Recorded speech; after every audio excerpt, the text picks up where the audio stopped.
Alrighty then. Other five Best Picture winners I watched. Like I said in the last video, most of these ones are from the 80s, so we'll start off with the earliest one, which is Chariots of Fire from 1981.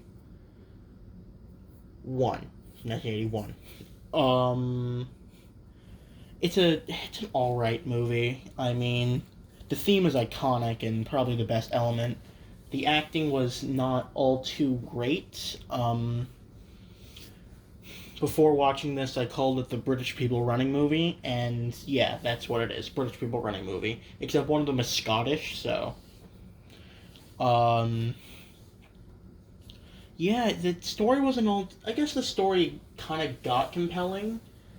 So there's three main characters. There's Howard Abrahams. Well, they're all real people, I think. Howard Abrahams, Eric Little, and this third guy named Lindsay, and he's supposed to be a main character, but he's barely in the movie, so like I don't understand what his deal is. But so Little is the fastest.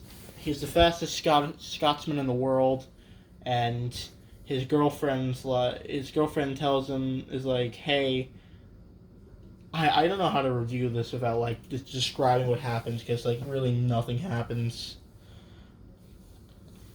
So his girlfriend's like, hey, so you're running too much. You're too worried about running. You're not thinking about Jesus or thinking about me. And he's like, no, I have to run. And she's like, oh, okay. But later on, he goes to the Olympics, and he's like, no, I can't run. But it's like he says he can't run on like the specific day. He can't run on the day of the Sabbath. He can't run on Sunday. I thought he was like, no, I'm not running at all. I'm done. I quit. But no, at the end of the movie, he runs and he wins and everyone's happy and then it ends.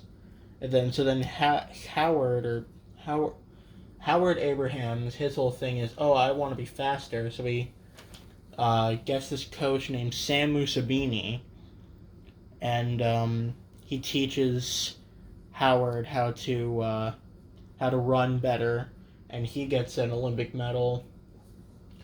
Like, I don't understand the point of making this movie. I mean, I had a story to tell. It wasn't a very compelling one, and it kind of just went like from event to event. Like I don't like. It's an all right movie. I'll give it a 4 out of 10, 5 out of 10, somewhere around there. Okay, next is would that be Platoon from '86? Great movie. Um, to my knowledge, the second of two Vietnam Best Picture winning films, aside from The Deer Hunter. Definitely not as good as The Deer Hunter, but I really love this movie. It's got a really good cast. Charlie Sheen, Forrest Whitaker, um, who else is in there? Johnny Depp, like a really young Johnny Depp. Oh, Tom Berenger, Willem Dafoe. Willem Dafoe gives the best performance in the film as Lieutenant Elias.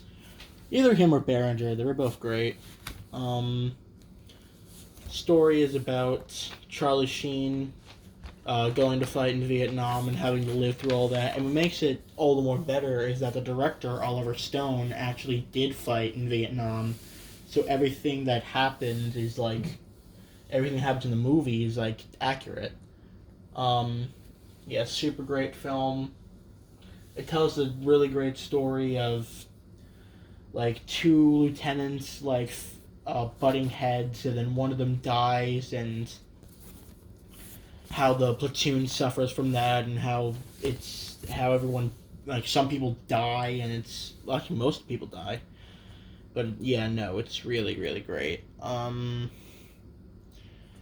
give it a 8 out of 10. Okay. Next is The Last Emperor from the year just after, actually, '87. It tells the story of the last ever emperor of China. Well, it's weird because he wasn't the last emperor of China per se. He was the last emperor of like this city within China, and it tells his life and him growing, and like he became the emperor when he was like a baby. When he was like 3, he became the emperor, and it tells his life and how he grows and learns and develops, and it cuts between flashbacks of his life and him now when he's in like he's in a reformation camp because he turned his back on the Chinese government. Chinese? Yeah, Chinese. Chinese government and gave information to Japan in World War II, and it shows his like how he got to that point. It shows his reformation, and the ending's pretty great, where he goes back to his home, and he gives this like the kid who I guess helps watch the place is like, hey, you can't be here, and he said, well, I used to live here. And the kid's like, oh, really? And so the he gives this kid when he was 3, he got a cricket in like a little I don't know, some sort of like container. And the guy gave it to him was like, oh, it's my lucky cricket. He's my friend, but since you're the emperor, here, you can have him. And you didn't see it for the rest of the movie. And he gives the cricket back, and he gives the cricket to the little kid, and it's something about good luck. Apparently, he died that same year. Yeah, so the performance from the lead actor was pretty great. I don't know his name, so I don't really know. Yeah, I don't know his name. Peter O'Toole was pretty good in his supporting role as like one of the only few non-Asians. I mean, it makes sense. It's set in China, but you know, really good movie. Good beginning, good ending. Kind of a slow middle, but it wasn't too terrible. 6 out of 10. Next would be jumping up to the 90s now. Is that 90s? Yes, 90s. Would be The English Patient, starring Ray Fiennes and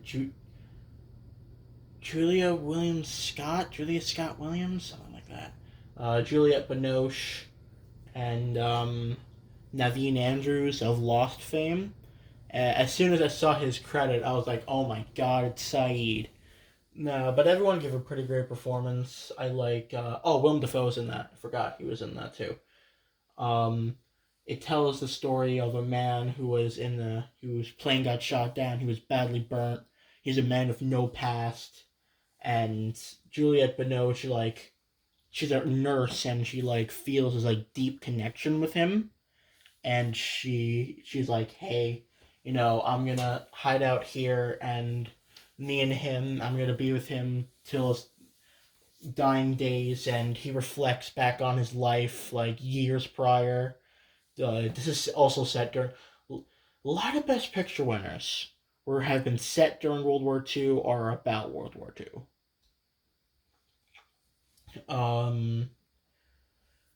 So, he's reflecting back on his life, and he's thinking about the woman he fell in love with, but she was married to Colin Firth, and yeah, it was, and then it's actually pretty well goes from the past to the present, and then Juliette Binoche falls in love with Naveen Andrews, and Naveen Andrews' friend dies because there's bombs. The Germans put bombs everywhere, and he's a bomb finder, bomb diffuser, stuff like that.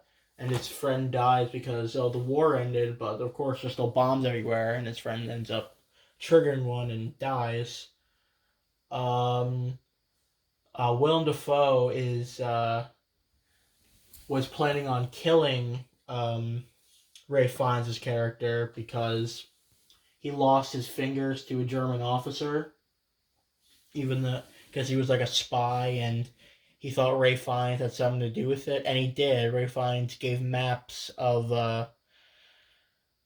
like some sort of desert to the Germans just so he could get a plane to go and see his love, the one, so he can go see the woman he loved.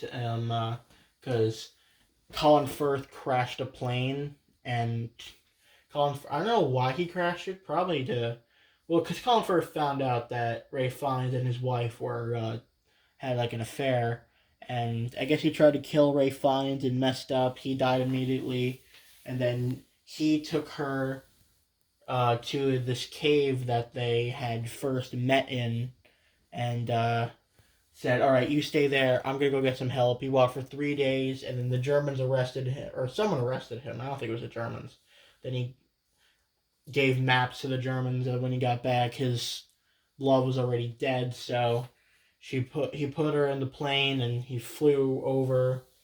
He was flying somewhere, and then he got shot down because he was in a German plane, and yeah, he got shot down because he was. I don't think it was a German plane, but he was in a plane, and he got shot down, and he got burnt, and her dead body was already in there, so it doesn't really matter. Um, so yeah, just Ray Fiennes' performance was good. Everyone's performance was good. I'd give it a 8 out of 10. Finally, after all my ramblings, last movie for now is Nomadland, starring Frances McDormand in her third Best Actress winning film. She doesn't have the record though. That's still Katharine Hepburn. I don't know.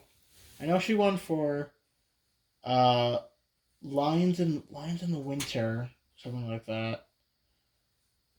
Never mind. Doesn't matter. So I didn't like this movie. It was kind of boring.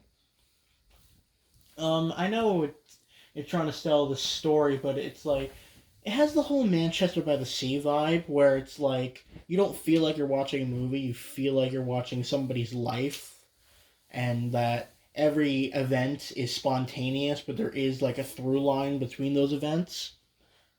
But unlike in Manchester by the Sea, which had great characters, great writing, great story, amazing music, um, great acting. Nomadland doesn't have that. It's kind of just like uber. It's like scene to scene of bunch of characters you don't really know or care about, talking about pseudo philosophical bullshit in a hushed voice.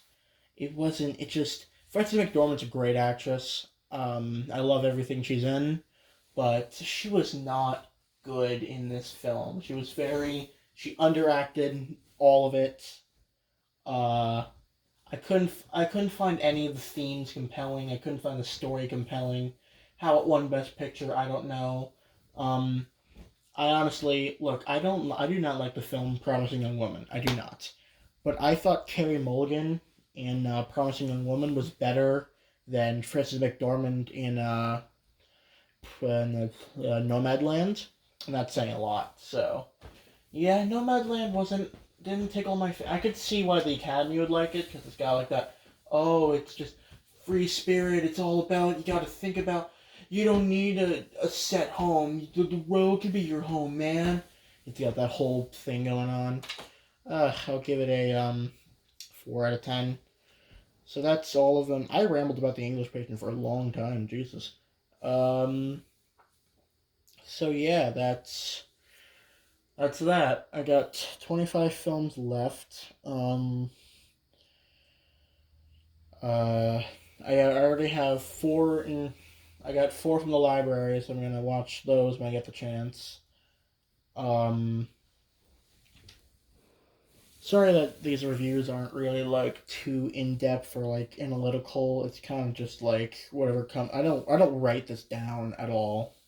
It's just whatever comes to mind, like whatever I think about it in that moment. So yeah, that'll be it.